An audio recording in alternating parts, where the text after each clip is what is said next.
Quero te convidar para abrir a sua Bíblia no Salmo de número 124.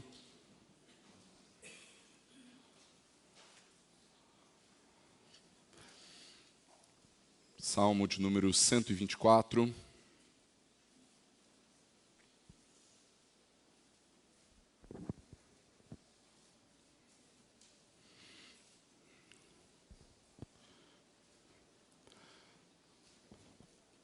A palavra do Senhor, queridos irmãos, no Salmo de número 124, nos diz assim: Não fosse o Senhor que esteve ao nosso lado, Israel, que o diga. Não fosse o Senhor que esteve ao nosso lado, quando os nossos inimigos se levantaram contra nós, eles nos teriam engolido vivos, quando a sua ira se acendeu contra nós. As águas nos teriam submergido e a torrente teria passado por cima de nós. Águas impetuosas teriam passado por cima de nós. Bendito seja o Senhor, que não nos deu por presa aos dentes deles. A nossa alma foi salva como um pássaro do laço dos passarinheiros. Rompeu-se o laço e nós nos vimos livres. O nosso socorro está no nome do Senhor, que fez o céu e a terra. Vamos orar, queridos. Senhor Deus, nós te louvamos e te adoramos por quem o Senhor é. Na tua graça, bondade e naquilo que o Senhor faz em nos salvar, nos redimir, nos libertar. E é exatamente por isso, Deus, que nós clamamos para que nesta noite o Senhor fale ao nosso coração e que nós sejamos verdadeiramente impactados pelo Senhor e pela presença do Senhor entre nós, pedindo, Deus, para que, enquanto nós ouvimos a Tua palavra, enquanto nós prestamos atenção no Senhor que fala conosco, nós possamos ser transformados, impactados, mexidos pela Tua presença. Opera, Deus, em nós. É o que nós te pedimos, em nome e para a glória do Senhor Jesus. Amém. Você já se viu em um beco sem saída? Você já passou por alguma situação na vida em que você percebeu que não existia saída, não tinha solução para aquilo que você estava vivendo? Eu acredito que muitos de vocês vão se lembrar do Kalel, não é verdade? Para quem chegou há pouco tempo na igreja, talvez não conheça ou não tenha ouvido falar, mas nós tivemos um grupo de louvor aqui na igreja, durante muitos anos, que era chamado de Kalel. E eu não estou falando do Kalel do Felipe da Tamires, não, né? Mas quando o Kalel existia, volta e meia o Kalel era chamado para tocar em alguns lugares, em algumas igrejas. E uns 15 anos atrás, o Kalel foi convidado para tocar numa igreja, se eu não me engano, uma igreja quadrangular. E, gente, a igreja era longe. Mas pensa numa igreja longe. E talvez eu esteja me enganando a respeito da distância. Mas, gente, naquele tempo, a gente levou, assim, tanto tempo para chegar lá, que foi me angustiando. E na época, como eu era pastor dos jovens e adolescentes aqui da igreja, eu fui convidado por eles para ir junto, e até mesmo para ajudar a dar as caronas que precisava, porque uma boa parte de quem tocava, dos integrantes do Kalel, eram os jovens e adolescentes da igreja. E a maior parte deles ainda não tinha carteira para ir até lá. E eu sei, gente, que além da igreja ser longe, o culto demorou. E demorou. E não por culpa do Kalel, lógico, mas foi demorado. E quando nós fomos sair de lá, já bem tarde, a gente se perdeu no meio do caminho. E eu não sei quem foi o maluco que disse que era eu que tinha que guiar a caravana. Quem me conhece, a gente sabe o quanto eu sou perdido. Eu uso o GPS para voltar para casa, gente, sabe? E sabe o que foi que aconteceu?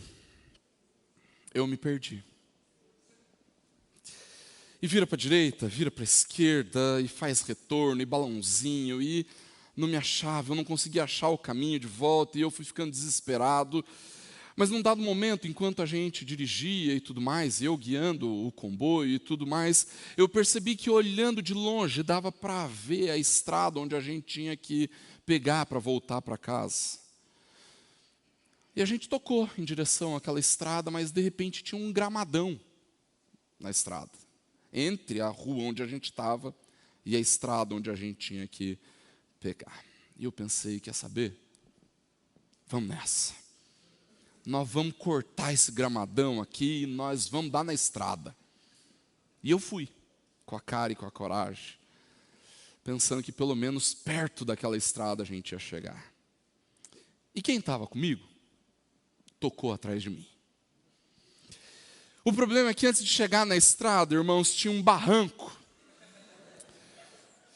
E como eu não estava de caminhonete, eu resolvi que não ia ser prudente arriscar descer o barranco de carro. Então, todo mundo fazendo a volta no gramadão e, graças a Deus, a gente achou o caminho e pudemos voltar de volta para casa. No entanto, queridos, existem soluções em que nós não temos essa possibilidade. Não dá para fazer o retorno. A gente se vê completamente sem saída, não tendo soluções para os nossos problemas, não tendo como voltar atrás. Você já passou por situações assim? Em que você se viu completamente sem saída, sem solução? Você lembra do que você sentiu? A sensação de incapacidade, de impotência, o desespero de saber que existe uma luta, que existe um problema muito grande, mas que não existe solução para esse problema. Irmãos, isso é terrível. E todos nós, de uma certa forma, passamos por momentos assim. Momentos em que nós nos vemos completamente desesperados, porque nós enxergamos o problema, mas nós não conseguimos encontrar uma solução sequer para esse problema. Há pouco tempo atrás, irmãos, pregando no Salmo de número 130, eu falei que mesmo em situações desesperadoras, nós podemos sim manter a esperança. No entanto, queridos, nós não podemos nos vincular a uma esperança que nunca é respondida, porque o que o salmista nos garante e o que a palavra de Deus nos diz nessa noite, irmãos, é que mesmo em situações desesperadoras, o Senhor pode sim prover livramento. Por isso, traga o seu desespero e leve libertação. Nunca existiu, irmãos, um momento sequer na história da humanidade em que a verdadeira igreja do Senhor não estivesse sob ataque. Desde o momento em que Deus estabelece e chama um povo para ser seu, aqueles que pertencem ao Senhor sofrem com a perseguição de grandes inimigos. Desde a peregrinação dos patriarcas lá em Gênesis, passando pela saída do Egito e depois o momento da monarquia em Israel e ainda o exílio na Babilônia, em todos esses momentos o povo de Deus foi perseguido, castigado e oprimido pelos seus inimigos. Mas isso não aconteceu apenas no Antigo Testamento. Se você ler com atenção o Novo Testamento, você vai perceber a intensidade da perseguição dos fariseus, depois do Império Romano, e depois ainda mais 2000 anos de opressão e perseguição promovida pelos inimigos da fé.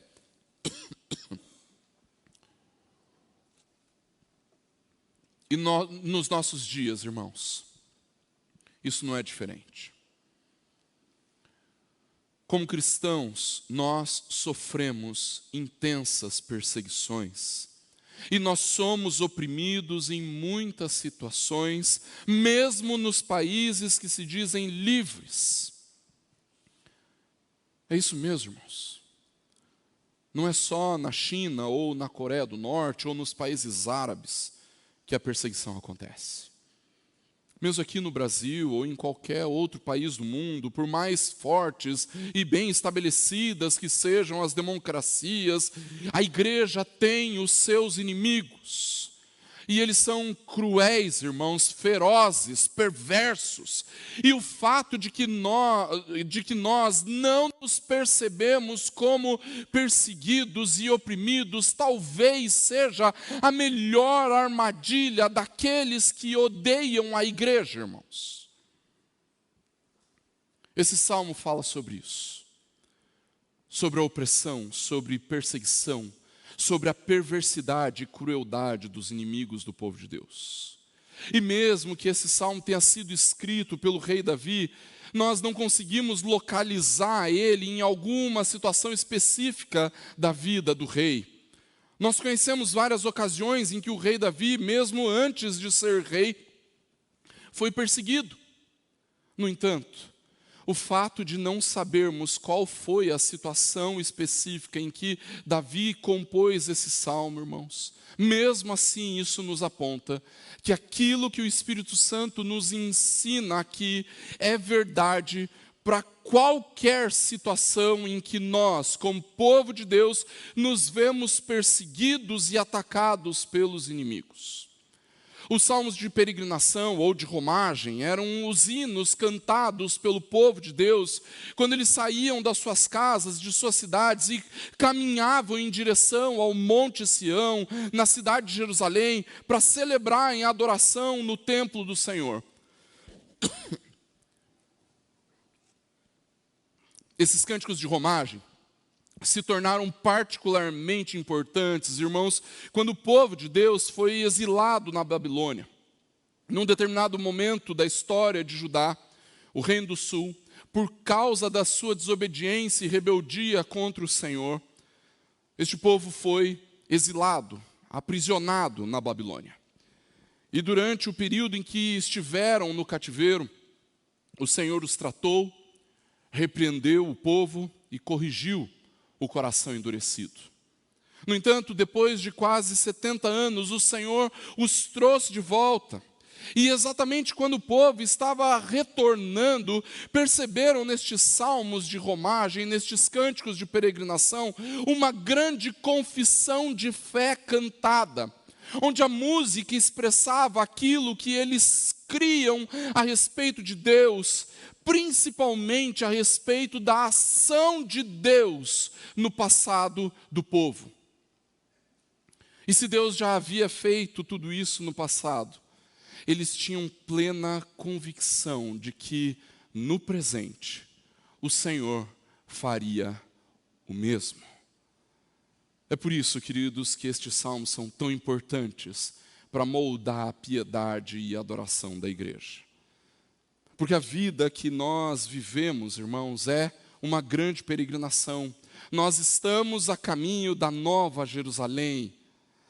Nós estamos indo encontrar o Senhor, nós estamos indo em direção à nossa verdadeira pátria. E uma vez, queridos, que nós estamos peregrinando, nós precisamos aprender a ver como o Senhor age durante a nossa peregrinação. E é importante saber queridos, que enquanto nós peregrinamos, nós estamos cercados pelos inimigos do povo de Deus e nós certamente sofreremos com os ataques. Onde você estiver, no trabalho, na faculdade, na escola, na rua e em alguns casos, até mesmo dentro de casa. Estamos debaixo dos olhares dos inimigos do povo de Deus. O salmo que nós lemos, queridos, é um hino de ações de graças, entoado por todos os verdadeiros crentes, aqueles que temem o Senhor, particularmente quando nós nos vemos ameaçados, mas principalmente quando nós nos percebemos libertos dos nossos inimigos. Mas quem são estes inimigos? Na Bíblia, tanto no Antigo quanto no Novo Testamento, queridos, nós conseguimos definir claramente os inimigos do povo de Deus. Por vezes eram os filisteus, em outros momentos a Assíria, os egípcios, a própria Babilônia, podiam ser os fariseus ou quem sabe o Império Romano. Mas e hoje? Quem são os inimigos da igreja? Quem é que se levanta em oposição ao Senhor e por isso nos persegue, nos afronta e nos oprime? Eu tenho certeza que enquanto eu falo estas coisas, enquanto eu ministro sobre isso e te faço recordar e pensar sobre essas coisas, você já foi lembrando de algumas pessoas aí, não é verdade? Pessoas que durante a sua vida tentaram destruir a sua fé. Gente que em rebeldia contra Deus atentou contra a sua vida espiritual e até em alguns momentos te deixou profundamente abalado naquilo que você crê a respeito de Deus. No entanto, queridos, nós não devemos limitar os nossos inimigos a apenas essa realidade, entre aspas, física. O perigo de nós personificarmos os inimigos da igreja, irmãos, é que muitas vezes nós deixamos de perceber o quanto nós somos atacados por ideias, conceitos, sentimentos, ideologias. Até mesmo os problemas do dia a dia, irmãos, se mostram para nós como nossos inimigos.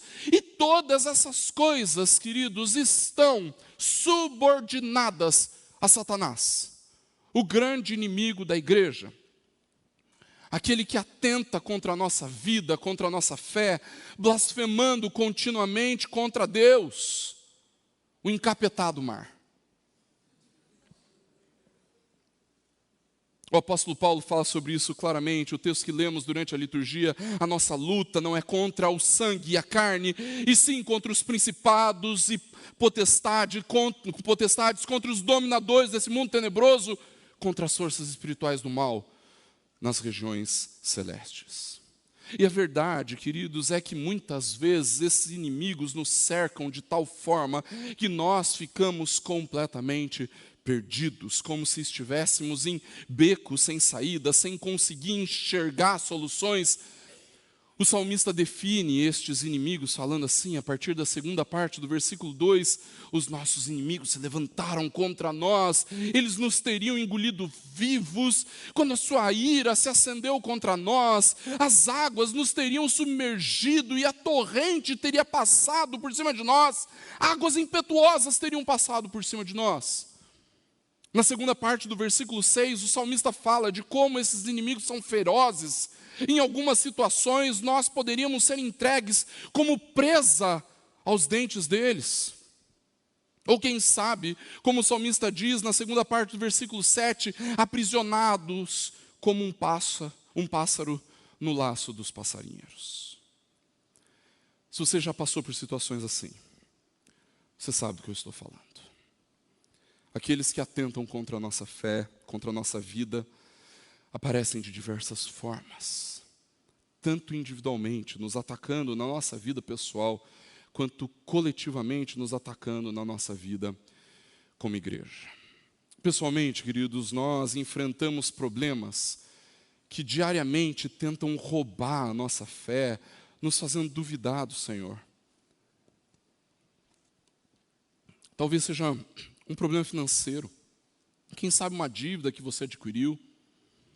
Também é possível que você esteja passando por um impasse profissional, é um negócio que não sai, ou problema de relacionamento na sua equipe de trabalho, ou talvez o próprio desemprego, eu não sei. Essas coisas atacam o nosso coração, nos fazem ficar em crise com o nosso propósito de vida. Ou quem sabe, você esteja vivendo uma grande crise familiar, um casamento que tem enfrentado momentos bem difíceis, ou talvez seja um problema com os seus filhos, que tem feito você desconfiar do cuidado de Deus.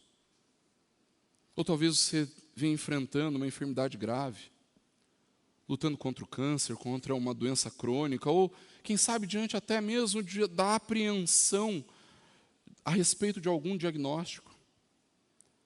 Queridos, quando nós enfrentamos períodos de enfermidades, pode acontecer que nós comecemos a duvidar da bondade de Deus. Mas sejamos honestos, irmãos. Nós não somos atacados apenas na nossa vida pessoal, individualmente, ou na nossa vida familiar. Os nossos inimigos se levantam contra nós coletivamente, tentando destruir, inclusive, a nossa vida como igreja. Não se deixe enganar, meu irmão. Todos os dias nós somos bombardeados com conceitos, ideologias, sistemas de valores que são completamente contrários à nossa fé. E nós estamos tão acostumados com eles que alguns crentes nem conseguem mais perceber que estão abraçando os inimigos.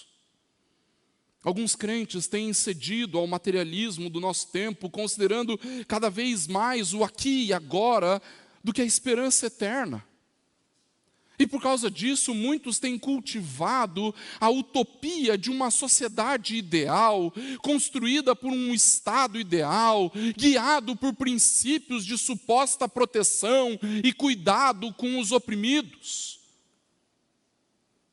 Outros olham para esse sonho da autonomia financeira como se fosse o próprio Deus, desejando cada vez mais o que esse mundo tem a oferecer, esquecendo que o Senhor Jesus chama de louco aquele que constrói celeiros para entesourar seus bens, fazendo dos seus bens um ídolo de ouro.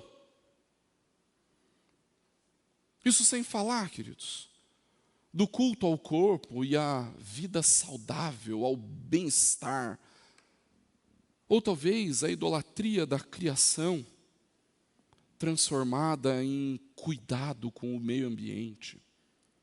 Ou então, o falso moralismo da tolerância com todo tipo de perversidade sexual. Mas sejamos honestos, irmãos. Uma boa parte desses inimigos já estão dentro da igreja. Ou você nunca percebeu o desânimo que do nada sobrevém sobre você ou sobre a vida dos seus irmãos em Cristo? Um desânimo mortífero que na maioria das vezes nós nem sabemos de onde vem ou por qual motivo. Ao longo da história da igreja, queridos, o moralismo tem se levantado com força para tentar diminuir a graça de Deus. E de tempos em tempos, os modernos fariseus nos atacam, tentando nos fazer construir a nossa salvação em cima do fundamento das nossas obras, ou das nossas supostas virtudes, ou da nossa suposta religiosidade. Isso sem falar na falsa espiritualidade, na tolerância com o pecado, na preguiça de servir, na falta de disciplina com a vida espiritual. Todas essas coisas, queridos, têm nos atacado com força desde os tempos mais remotos. São inimigos mortíferos que têm nos cercado e armado as piores armadilhas para nos pegar, nos oprimir, destruir a nossa fé. E quando nos vemos diante desses inimigos, irmãos, nós sentimos que não existe solução, nós entramos em desespero porque nós estamos num beco sem saída. O salmista expressa esse desespero falando de situações extremas, irmãos. Ele fala assim, que se não fosse o Senhor, quando os inimigos se levantaram, versículo 2, o povo de Deus teria sido engolido vivo, destruído pela ira cruel dos perversos, versículo 3. Davi diz que os seus inimigos eram como águas impetuosas, versículos 4 e 5, que eram como leões que capturam suas presas, versículo 6, ou então como caçadores que prenderam os pássaros, versículo 7. Cada uma dessas situações demonstram situações desesperadoras, em que não existe solução, são becos sem saída, ninguém sobrevive quando é tomado por águas impetuosas. Nenhum animal escapa dos dentes do leão. Depois que foi apanhado, o passarinho não escapa do caçador. É o fim, não tem solução. Sejamos honestos, queridos. Nós somos frágeis. Estamos sujeitos a esses inimigos e pelas nossas forças ou capacidades ou virtudes, não escaparemos deles. Eles vão nos devorar, vão nos engolir vivos na sua ira. Nós estamos cercados por inimigos cruéis e não existe nenhuma esperança de libertação. A não ser que o Senhor intervenha em nosso favor. E é exatamente isso que o salmista diz. Se não fosse o Senhor interveio em favor do seu povo, irmãos. E Ele não interveio de qualquer jeito. Aliás, o Senhor nunca faz nada de qualquer jeito. Ao contrário, o Senhor sempre faz tudo com excelência, de acordo com a perfeição e glória do seu caráter, da melhor forma. E quando nós enfrentamos os perigos dos nossos inimigos, nós temos o Senhor ao nosso lado, irmãos. Nós não estamos sozinhos neste beco. O Senhor está conosco, mesmo nas situações mais desesperadoras, em que os inimigos nos cercam. Nós precisamos nos lembrar que o Senhor está ao nosso lado. Preste bem atenção, alguns acham que porque nós temos o Senhor ao nosso lado, nós nunca vamos enfrentar problemas ou lutas. Mas não é isso que a palavra nos revela, queridos. Na verdade, não é porque o Senhor está ao lado do seu povo, ao nosso lado, que nós estamos isentos das lutas da vida ou da perversidade dos nossos inimigos. No entanto, porque o Senhor está do nosso lado, nós podemos nos sentir confiantes e esperançosos, irmãos. O Senhor estabeleceu a sua aliança conosco, e isso é o suficiente para sabermos que o Senhor estará conosco em todas as situações, seja em tempos de calmaria ou em meio às tempestades, seja em tempo de paz ou quando os inimigos se levantam contra nós. Queridos, o Senhor é Deus pessoal. Nós enfatizamos tanto a soberania de Deus, que às vezes alguns chegam a esquecer que o Senhor, que domina sobre tudo o que existe, é o mesmo Senhor que está ao nosso lado, que se relaciona pessoalmente conosco. Ele estabeleceu o seu trono nos céus, Ele domina sobre tudo o que existe, mas o Senhor também estabeleceu o seu trono nos nossos corações. E está ao nosso lado. É o Senhor que nos protege. É o Senhor que nos liberta. É o Senhor quem estabelece a libertação. O salmista expressa isso, queridos, dizendo assim: se não fosse o Senhor que esteve ao nosso lado, nós estaríamos perdidos. Mas Ele precisa nos lembrar: você não está sozinha. O Senhor está conosco neste beco, aparentemente sem saída. Queridos, nós enfrentamos inimigos tão cruéis, tão mortíferos, tão perversos, que se o Senhor não estivesse ao nosso lado, nós certamente iríamos perecer. Se o Senhor não estivesse ao nosso lado, os nossos problemas familiares claramente já teriam nos destruído. Se o Senhor não estivesse ao nosso lado, a nossa vida profissional estaria arrasada, destruída. seríamos engolidos vivos pelas ideologias, pelos valores e conceitos ensinados pela nossa sociedade. Se não fosse pelo Senhor ao nosso lado, o nosso desânimo, o nosso moralismo, a nossa pecaminosidade, todas essas coisas poderiam nos destruir como um leão. Se não fosse o Senhor ao nosso lado, nós viveríamos presos pelos laços do nosso pecado, capturados pelas armadilhas da nossa preguiça, da nossa displicência, da nossa irreverência. Como seres humanos, nós estamos correndo o risco de morte o tempo todo, o laço da morte nos cerca, tanto da morte física, mas principalmente da morte espiritual. E o laço da morte espiritual é inescapável, queridos. Mas quebrou-se o laço. Glória a Deus. Nós nos vimos livres. Exaltado seja o nome do Senhor. Bendito seja o Senhor, que não nos deu por presa aos dentes da morte. E o Senhor fez isso, queridos, em Cristo, cravando a nossa morte na cruz do Calvário. O Senhor nos salvou da morte, matando a nossa morte na morte de Cristo. Jesus é o Senhor ao nosso lado, o nosso Emanuel, não o presbítero, o Deus conosco, aquele que está ao nosso lado e por toda a eternidade está ao nosso lado.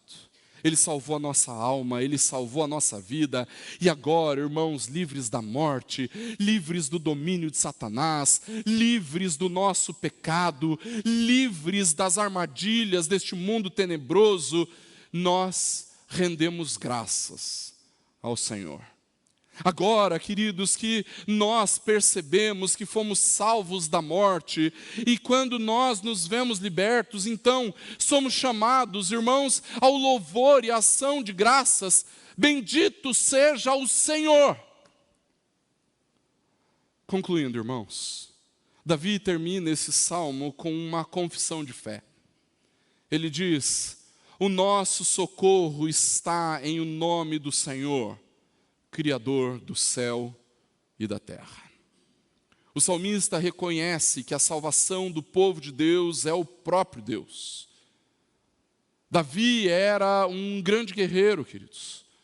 Ele tinha um exército de bravos combatentes ao seu lado, ele era um grande estrategista, mas mesmo assim ele reconhecia que não era a sua habilidade de combate ou então as suas estratégias que libertaram o povo dos inimigos. Ele percebia que o Senhor e apenas o Senhor era o seu socorro. Foi o Senhor quem concedeu vitória em cada uma das suas batalhas. E nós mesmos, queridos, não podemos nos esquecer disso. Ainda que a Bíblia o tempo todo nos exorte à diligência, nós somos chamados à responsabilidade, nos chamando à responsabilidade e nos mostrando a importância de sermos excelentes em tudo que nós fazemos, inclusive combatendo esses inimigos. Ainda assim, nós precisamos reconhecer que Deus é o nosso socorro, o nosso único socorro. Queridos, nós vivemos em um tempo tão rico, em que os recursos estão disponíveis, não é verdade? Vivemos em um tempo em que nunca se produziu tanta riqueza, tanta tecnologia. Você já reparou que nós vivemos cercados de especialistas? O problema, queridos, é que todos esses recursos muitas vezes nos fazem esquecer que o Senhor é o nosso único recurso em situações desesperadoras. O Senhor é o nosso socorro quando nós nos vemos em becos sem saída. Quando nos vemos cercados e dominados por nossos inimigos, é no Senhor que depositamos a nossa esperança e a nossa confiança. Mas não somente isso, queridos. O Senhor tem plenas condições de ser a nossa porta, mesmo quando estamos num beco sem saída. O Senhor tem plenas condições de ser o nosso socorro. Afinal, Ele é o Criador dos céus e da terra. E como Criador, Ele tem total controle de tudo o que Ele criou. Todas as coisas estão sujeitas à sua santa vontade e ao seu majestoso poder. Você já pensou nisso? Você já ficou maravilhado ao perceber que o Senhor, o Criador dos céus e da terra, está ao seu lado, ao nosso lado? Se o Senhor não estivesse conosco, queridos, nós seríamos engolidos vivos.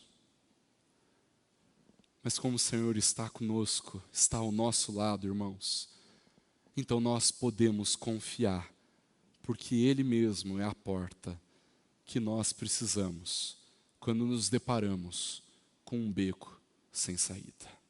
Por isso, traga o seu desespero e leve a libertação do Senhor. Que Deus nos abençoe.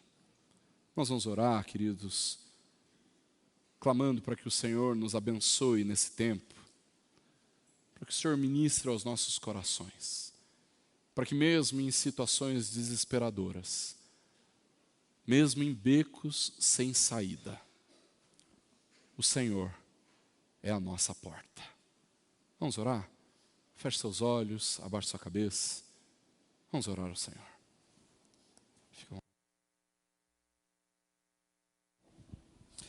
Ó Deus maravilhoso, como é perfeito, agradável nós confiarmos no Senhor. O Senhor é o Deus que criou todas as coisas, o Senhor é o Deus que criou o universo.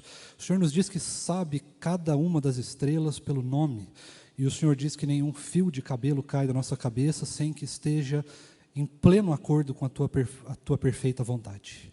E é justamente por isso, Deus, e por outras coisas mais, por testemunhar cada vez mais da Tua graça, da Tua misericórdia, do Teu amor, da Tua justiça, da Tua correção, do Teu cuidado e também do Teu poder e da Tua glória nas nossas vidas, que nós não só confiamos no Senhor, mas nós nos alegramos no Senhor. Porque não apenas confiar é suficiente, mas a confiança no Senhor é tão grande. A confiança que nós depositamos no Senhor é tão esperançosa, é tão alegre, é tão decisiva nas nossas vidas, que nós podemos então nos alegrar. Nós podemos sair daqui hoje satisfeitos, plenamente regozijando daquilo que o Senhor é, daquilo que o Senhor faz, daquilo que o Senhor pode fazer, daquilo que o Senhor ainda fará e daquilo que o Senhor já fez. Louvado Deus seja o Teu nome pela cruz do Calvário, que levou sobre si toda a nossa angústia, toda a nossa tribulação, as nossas dores, as nossas enfermidades, os nossos pecados, e por causa daquilo que o Senhor fez lá, nós então podemos nos deleitar na salvação e nos deleitar na esperança de que, ainda que as coisas aqui possam ficar em alguns momentos difíceis, quando nós chegarmos na eternidade junto com o Senhor, o Senhor mesmo enxugará dos nossos olhos toda lágrima, e nós então estaremos eternamente com o Senhor, sem nenhuma dessas coisas, não por alguns anos, por alguns meses, por alguns momentos, mas por toda a eternidade. Louvado Deus e exaltado seja o nome do Senhor por cada uma dessas coisas. Obrigado a Deus porque o Senhor fala conosco, porque o Teu Espírito nos consola e nos conforta, porque o Senhor, Deus, tem feito maravilhas no nosso meio e está preparado para fazer ainda mais. Obrigado a Deus pelo Teu consolo, obrigado por quem o Senhor é, pela presença do Senhor nas nossas vidas, pela Tua palavra que nos orienta. Obrigado a Deus pelos nossos irmãos que nos acolhem e nos sustentam na fé. Obrigado a Deus por tudo que o Senhor fez, por tudo que o Senhor está fazendo e por tudo que o Senhor ainda fará. Louvado e exaltado seja o nome do Senhor. E agora, Deus, que nós nos despedimos aqui, que nós sejamos despedidos com a Tua bênção, sejamos levados para as nossas casas em segurança, e que essa, Deus, seja uma semana de vitória, seja uma semana de vitória contra o maligno, seja uma semana de vitória contra o pecado, uma semana de vitória contra a perversidade dos homens, seja uma semana, Deus, de deleite na Tua presença, na Tua justiça, na Tua graça, no Teu poder e na Tua glória. Nos abençoa, cuida de nós, continua conosco, continua falando conosco, continua sobre nós ministrando a Sua graça. É o que nós te pedimos e te agradecemos, em nome de Jesus.